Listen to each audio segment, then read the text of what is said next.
Mecánica de fluidos.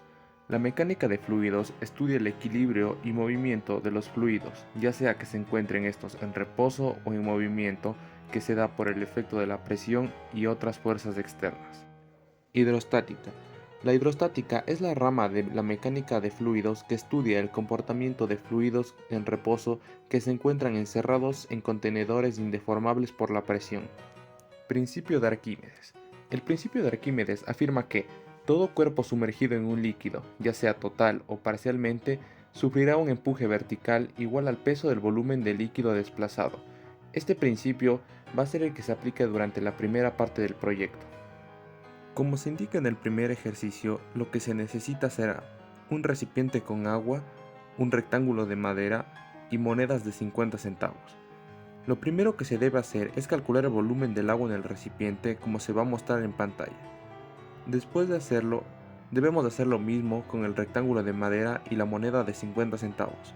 Con esta última también se debe calcular su densidad, tal y como se indica en el video a continuación. A continuación, lo que se tiene que hacer es medir la nueva altura que se generó al colocar el pedazo de madera sobre el agua y volver a calcular el volumen de esta. Una vez hecho eso, se calculará la variación del volumen con respecto a el agua solo y el agua después de haberle colocado la madera encima.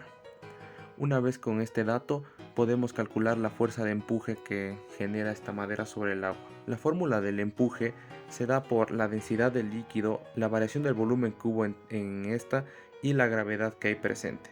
En este caso, la fuerza de empuje que se generó al final fue de 2.025 newtons.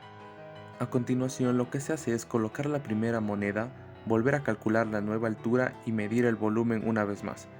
Tenemos que volver a calcular la variación del volumen con respecto al agua sola y al agua con la madera y una moneda nueva encima. Una vez con este volumen se vuelve a aplicar la fórmula de empuje y obtenemos que el empuje que se genera al tener la madera y la moneda encima del agua es de 2.70 newtons. A continuación, lo que se debe hacer es seguir colocando monedas hasta que la madera esté completamente hundida y seguir el mismo procedimiento de antes. Se calcula la nueva altura, se obtiene el volumen, se resta el nuevo volumen del volumen inicial del agua sola, se calcula la fuerza de empuje, que en este caso al tener dos monedas es de 3.037 newtons. Y por último, en mi caso, con una tercera moneda la tabla queda completamente hundida. Al obtener la altura, el volumen y calcular la variación que hubo en esta, la fuerza de empuje que generan las tres monedas junto con el pedazo de madera es de 3.375 newtons. Principio de Pascal.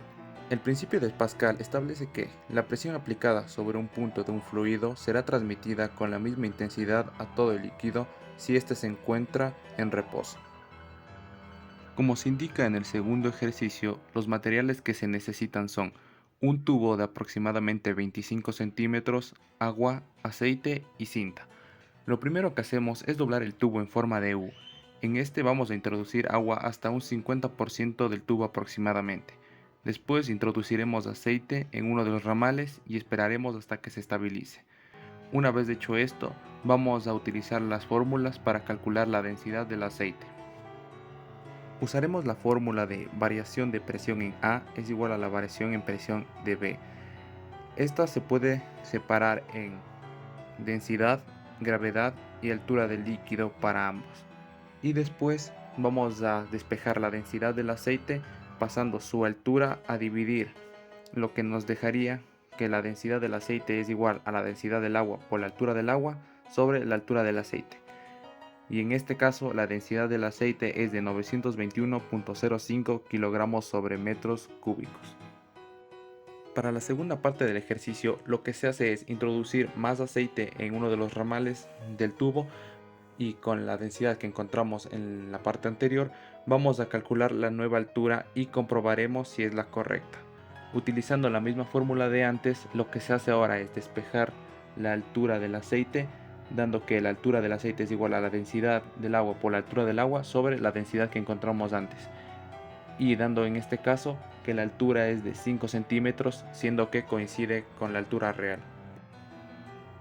Ahora introduciremos otra cantidad de aceite nueva y utilizando nuevamente la fórmula despejaremos la altura y nos dará que en este caso la altura del aceite es de 6.51 centímetros, siendo que coincide con la medida real.